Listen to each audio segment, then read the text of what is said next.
Bonjour à tous, et bien une fois n'est pas coutume, je souhaitais vous partager un article photographique de National Geographic, il est tout en français bien sûr. Alors je me suis dit, l'été va se terminer, le mois d'août se termine déjà, l'été va se terminer et l'automne va arriver. Et je me suis dit pourquoi pas aller faire un petit tour du côté de National Geographic qui nous propose un article photographique qui s'appelle « Les splendides couleurs de l'automne vues du ciel ». Il nous dit que les saisons peuvent changer en un clin d'œil dans l'hémisphère nord. L'hiver approche très rapidement, mais pour le moment, c'est l'automne qui impose ses droits et ses merveilleuses couleurs. Voici quelques photos pour apprécier toute la beauté de cette belle saison, issue du concours Nature Photographer of the Year Contest, édition 2017. Eh bien, on va découvrir tout ça ensemble. Et les belles couleurs de l'automne vues du ciel. On clique sur le diaporama. Alors on a la première avec une espèce de forêt multicolore, très jolie. Alors c'est dommage que la résolution soit trop petite parce que même si j'essaye d'agrandir les photos, la résolution est trop petite et ça ne va rien donner de plus. Donc j'espère que ça n'est pas trop petit pour vous. Donc là on a le lac de Chocorua dans le New Hampshire. Des kayakistes admirant les couleurs automnales du lac de Chocorua dans le New Hampshire. Superbe photo. Une nouvelle photo de forêt très colorée également. Les couleurs sont vraiment folles avec une route qui passe en faisant un demi-cercle. Donc là on nous dit que c'est une vue aérienne automnale à Dixville Notch dans le New Hampshire. J'aime conduire sur ces routes en automne. J'ai utilisé un drone pour prendre en photo les couleurs automnales qu'on ne peut pas voir depuis la route. Cette photo a été présentée au concours de meilleure photographie de l'année 2017, catégorie nature. Donc le photographe, c'est Manish Mantani. Une photo de forêt toujours. Donc effectivement, les photos aériennes, c'est souvent des forêts, étant donné que c'est là qu'il y aura des couleurs les plus diverses et variées. Donc cette photo aérienne, c'est marrant, elle est en bichromie, on pourrait dire, un côté jaune et un côté vert. C'est assez marrant à voir et assez joli, avec un espèce de cercle, une clairière qui forme un cercle au milieu de cette image. Donc là, c'est à Hambock, en Suède. Ma fille et sa meilleure amie, vues de dos dans une clairière au milieu des forêts de sapins et la forêt naturelle de hêtres. D'accord, donc on a à gauche les hêtres et à droite les sapins. Superbe photo, photographie de Anders Anderson.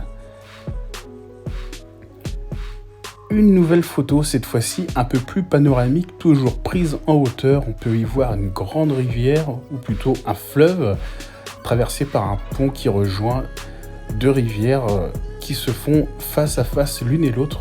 Il y a une très belle luminosité de fin de journée. Je pense que c'est une luminosité de fin de journée plus que le début de journée, étant donné les couleurs dorées qui peuvent en ressortir. Donc ça, c'est dans le comté de Westchester, New York. Le New Croton Reservoir est un réservoir situé non loin du comté de Westchester, dans l'état de New York, environ 35 km au nord de la ville de New York, que le réservoir d'eau ravitaille. Tout simplement, c'est le point de convergence de tous les réservoirs de Croton Watershed. D'accord. Vous m'excuserez mon accent, alors je n'ai pas mentionné le photographe. Il s'agit d'une photographie de Josonji. Une magnifique photo également encore. Donc là, c'est un espèce de lac qui vient terminer ou qui débute une rivière, je ne sais pas. Donc ça, c'est la plus grande source d'eau fraîche du Michigan. Le bleu turquoise de cette eau qui brille par les journées ensoleillées crée un beau contraste avec toute la verdure environnante. Ce miroir du paradis, comme le surnomment les Amérindiens, ne fait pas défaut à sa réputation, c'est un endroit magique. Effectivement, alors il y a un petit peu moins de couleurs diverses et variées. On voit juste sur le côté gauche de l'image que ça commence à partir dans les teintes rouges, jaunes. En grande partie c'est vert, mais ça reste très joli à regarder. Le photographe, c'est Souvik Dutta. Une nouvelle photo également, une route qui traverse une forêt. On peut voir les arbres un petit peu disséminés partout autour. Donc ça, c'est une vue aérienne d'un petit train sinuant dans les terres. Du ciel, on dirait un petit circuit. Alors c'est un train en fait, c'est pas une route, hein, c'est une voie ferrée. C'était pas une route, autant pour moi. Très sympathique. Celle-ci, elle est sympa, elle est folle dans le sens qu'on dirait une photo qui a été retouchée. Alors mais retouchée, inversion des couleurs, etc. Alors que c'est pas du tout le cas. Donc ça, c'est une photo, c'est une vue aérienne d'une forêt à la mi-automne en Transylvanie, Roumanie. Photographie prise par drone. Les arbres sont quasiment gris, mi-automne, et d'un côté, ils sont jaune-orangé. Mais les couleurs sont vraiment très contrastées et très particulières. C'est une photo de Kalin Stan. Celle-ci, une route à nouveau. Là, c'est vraiment une route, c'est pas un train, on voit une voiture, on la voit très bien. Les arbres n'ont pas de couleur particulière multicolore, ils sont tous verts. Donc ça, c'est une vue aérienne d'un virage en lacet dans les montagnes du Colorado. Une photo de Manish Mamtani. Vidéo simple, mais quand même efficace, très jolie. Alors celle-ci, c'est quoi qui est au milieu? On a une moissonneuse ou je sais pas quoi.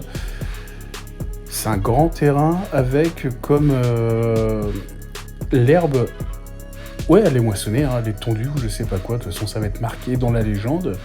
L'homme en harmonie avec la nature. Un paysan fauche son champ sur un ancien tracteur jaune Ferguson, créant de beaux tracés. Donc c'est bien ça, il est bien en train de tondre, il fauche. Il fauche les blés. Donc ça, c'est une photo de Richard Walker. Non, je sais pas si c'est du blé, mais oui, il est en train de faucher, et puis il a fait tous ses tours, il termine. Ouais, c'est vrai, l'harmonie entre l'homme et la nature. Petite vie tranquille, dans la campagne, loin des grandes villes.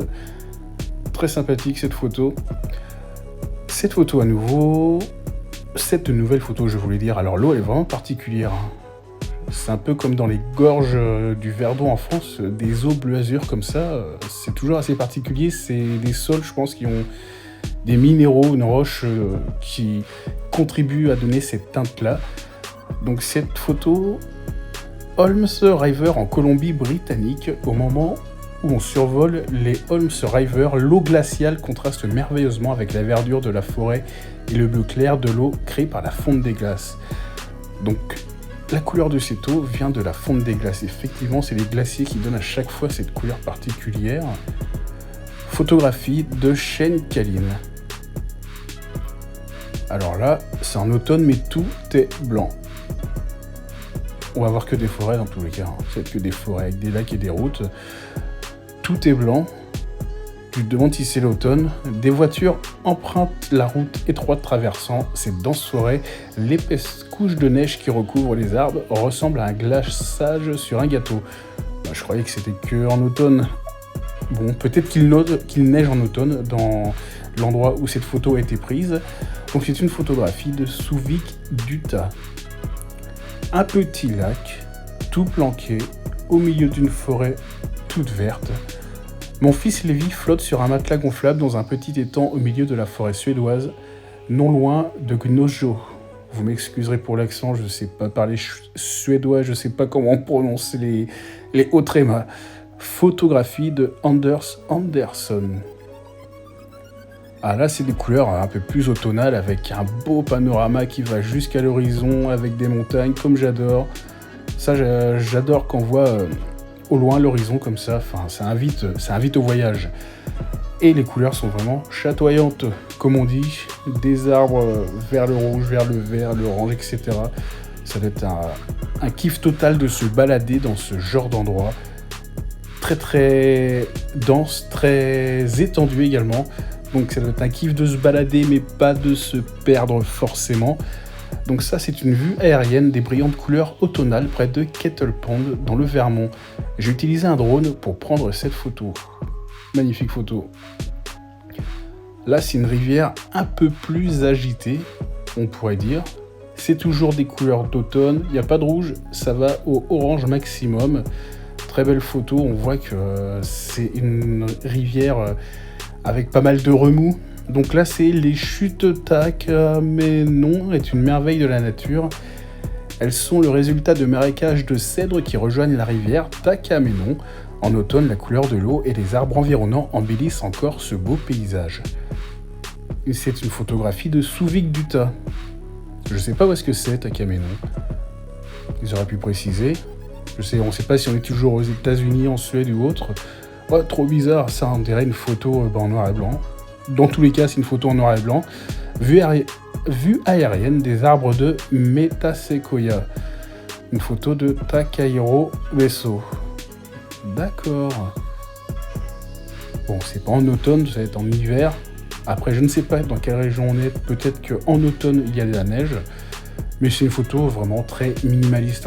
Ça pourrait même faire un super tableau dans un salon ou autre. Tellement c'est un minimalisme qui est précis, étant donné sa symétrie, et qui est très joli à regarder. Nouvelle photo aérienne avec un panorama qui est très étendu vers l'horizon, ça j'adore. Encore une fois, je le dis, je le répète. Donc là, on a 2 grands lacs, c'est magnifique. C'est dommage que je puisse pas agrandir, qu'on puisse pas faire de zoom. J'en aurais fait avec plaisir, mais comme je vous dis, l'image est tellement en sous-définition, en faible définition, que je vais zoomer, ça va faire de la bouillie toute floue. Donc au pire, vous pouvez aller de toute façon sur le site nationalgeographique.fr pour aller les admirer à votre tour. Vous mettez ça sur votre ordi, peut-être. La version ordinateur permet d'avoir des plus grandes définitions. Donc cette photo, c'est des kayakistes admirant le coucher de soleil et le temps automnal au lac de Chocorua dans le New Hampshire. J'ai utilisé un drone pour prendre cette photo, une photographie de Manish Mamtani. Ça fait plusieurs fois qu'on le voit. Il a dû gagner plusieurs prix en fait. Celle-ci est magnifique, on voit les nuages qui viennent tomber sur des montagnes avec une rivière qui serpente la forêt, qui reste quand même malgré tout très verte. Donc ça, c'est le sanctuaire de faune de Waka Kaeng, une région protégée de la Thaïlande située dans les provinces de Kanchanaburi, Tak et Uthai Thani. Il abrite de nombreuses espèces animales telles que les tigres, des tapirs, les léopards et beaucoup d'autres espèces menacées. Ces forêts tropicales abritent une diversité extraordinaire et souvent endémique. C'est l'un des derniers écosystèmes préservés d'Asie. Ça a l'air magnifique aussi. Pas trop envie de s'y perdre. Je sais pas quelle température il peut faire aussi là-bas en automne, mais c'est vraiment un paysage magnifique. Loin de tout, de la civilisation, pour s'oublier, se dépayser. Et c'est une photo de Adam Oswell. Là, on a pas mal. Aussi, niveau des couleurs, ça va du violet, du orange, du jaunâtre, du vert, ça part dans toutes les couleurs, sur tout le spectre du rouge en fait, tout simplement, en passant par le vert. Magnifique.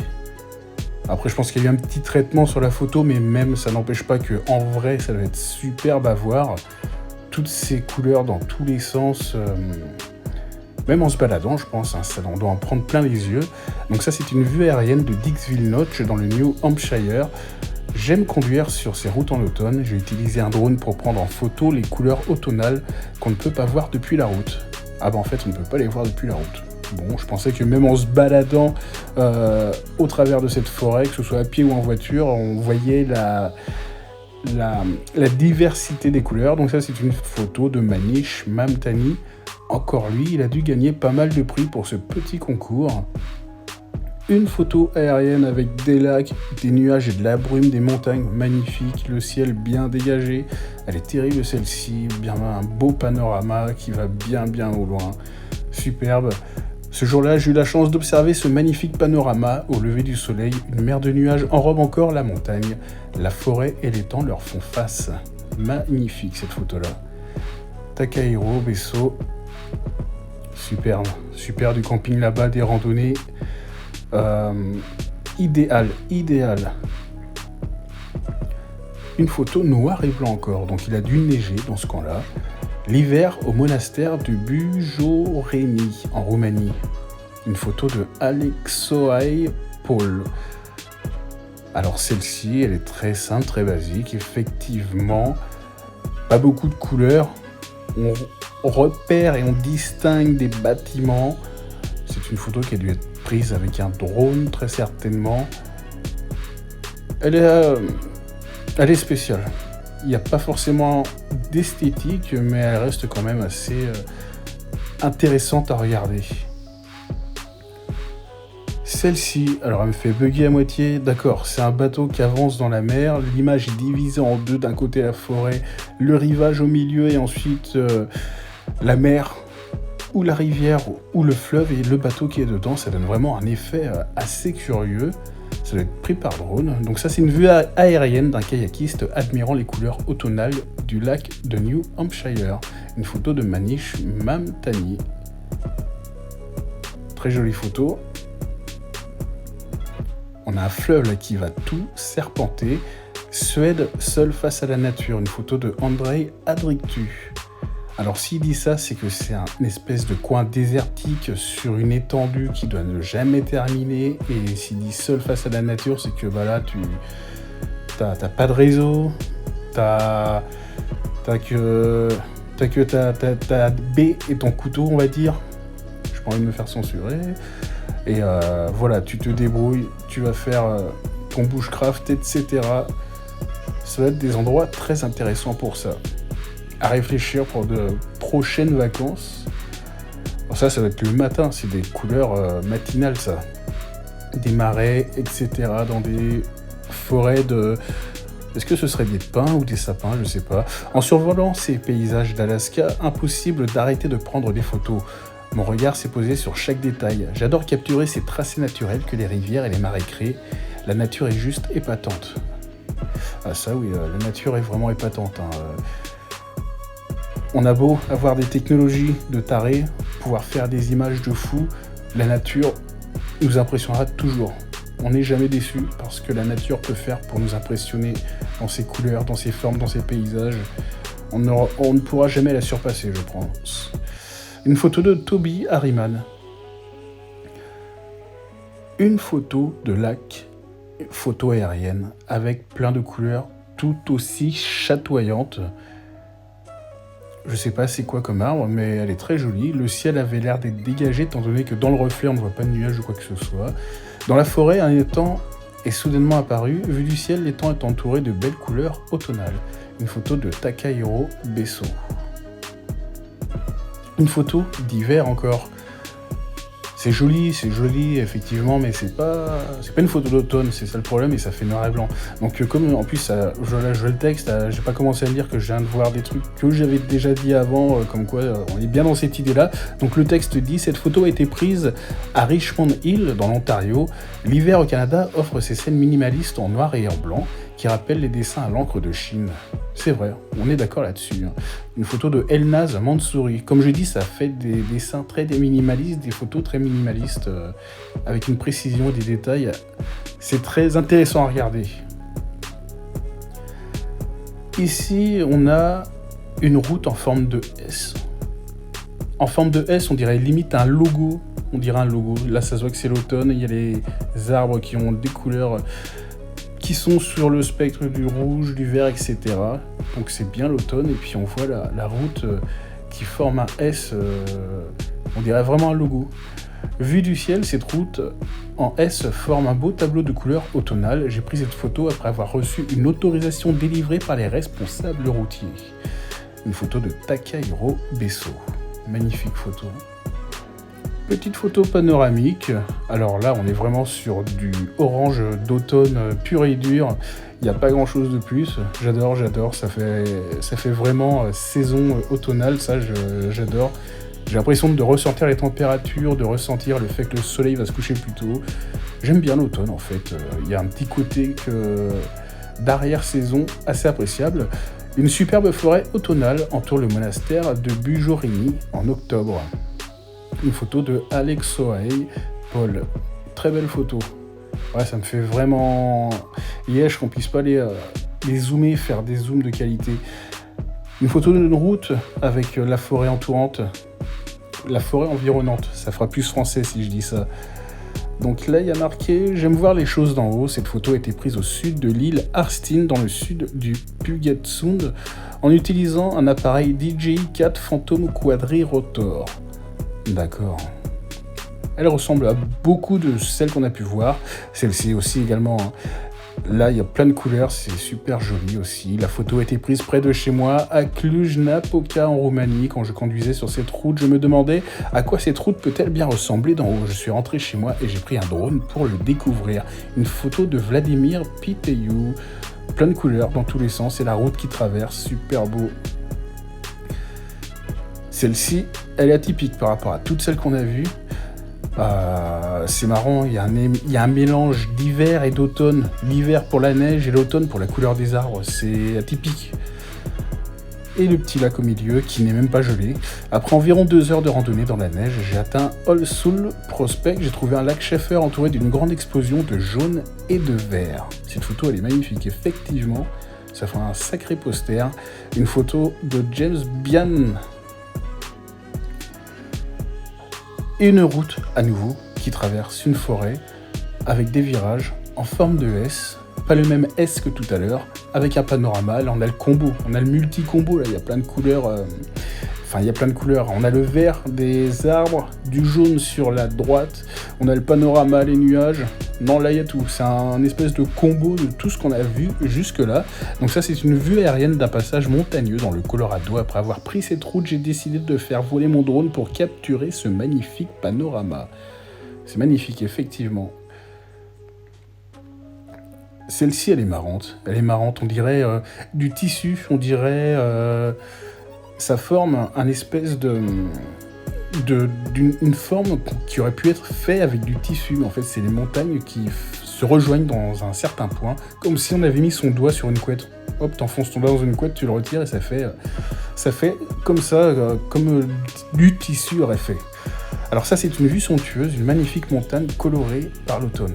Effectivement, très somptueuse, cette vue. On a un lac avec un bleu émeraude. Est-ce que c'est bleu les émeraudes? Je sais plus. Un bleu émeraude ou rubis? Allez, on va partir sur rubis. Allez, un bleu rubis. J'ai trouvé ce petit joyau naturel caché dans les bois. Une photo de Michael B. Rasmussen. Celle-ci, on dirait une peinture, c'est dingue. On distingue la forêt, on distingue la rivière avec... c'est une rivière très sableuse ou très boueuse et ça ressemble à une peinture. Les couleurs sont folles aussi. Donc je pense que quand il a voulu faire ressortir la boue, ça a joué sur les autres couleurs autour, je sais pas, mais non, elle est folle cette photo-là. Elle fera un super beau poster également. Donc tout ce qui est harmonieux et parfait est dessiné par la nature. Sur cette photo, la rivière coule au milieu de la taïga, tout est unique. La photo a été prise à l'aide d'un quadrirotor en août 2017. Et on va terminer par le cœur de l'automne. Dans Titanic, c'est le cœur de l'océan. Et dans cet article photographique, c'est le cœur de l'automne. Donc une fin de journée automnale avec plein d'arbres de toutes les couleurs magnifiques. Et un petit lac en forme de cœur. Une photo de Sean Stalteri. Magnifique photo pour terminer cette galerie. Ah non, il en reste encore. Pouah, il en reste encore 2. Allez, on va les faire. J'ai cru que j'avais scrollé tout en bas. Donc ça, c'est encore une photo avec une route qui traverse une forêt avec un lac au bout des montagnes. Un magnifique panorama. La route qui mène au lac Machu. L'automne est arrivé. Tout à fait. Une photo de Rukai Ito. J'allais dire IY, mais non, c'est Ito. 2 arbres amoureux, l'un à côté de l'autre, en train de regarder le coucher de soleil. On voit leurs ombres, c'est qu'ils ont soleil en face d'eux, dans un grand terrain vert, de verdure, sur une colline. Donc ça s'appelle 2 arbres se dressant sur la colline. J'ai essayé de photographier la couleur verte très vive après la tonte du gazon. Une photo de Rukai Ito également. Donc voilà, c'était un petit article photographique que je souhaitais vous partager pour terminer et démarrer cette rentrée après avoir terminé nos vacances et terminé gentiment l'été en commençant à penser à l'automne qui va arriver et les belles couleurs que ça va nous apporter faute de température assez haute. Je vous souhaite une très bonne journée, une très bonne soirée et je vous dis à très bientôt. Ciao ciao!